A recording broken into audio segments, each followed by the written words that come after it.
Umbral del camino. Caminar es una apertura al mundo.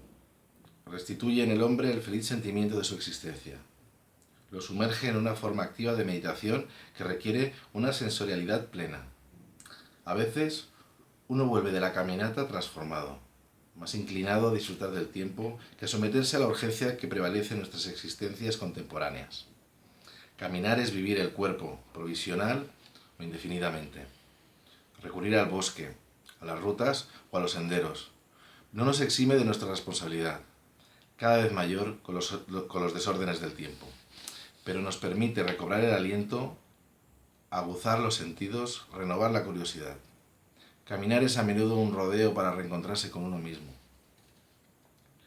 La facultad propiamente humana de dar sentido al mundo, de moverse en él comprendiéndolo y compartiéndolo con los otros, nació cuando el animal humano, hace millones de años, se puso de pie. La verticalización y la integración del andar bípedo favorecieron la liberación de las manos y de la cara. La disponibilidad de miles de movimientos nuevos amplió hasta el infinito la capacidad de comunicación y el margen de maniobra del hombre con su entorno, y contribuyó al desarrollo de su cerebro. La especie humana comienza por los pies, nos dice Leroy Gourhart, 1982-168, aunque la mayoría de nuestros contemporáneos lo olvide y piense que el hombre desciende simplemente del automóvil.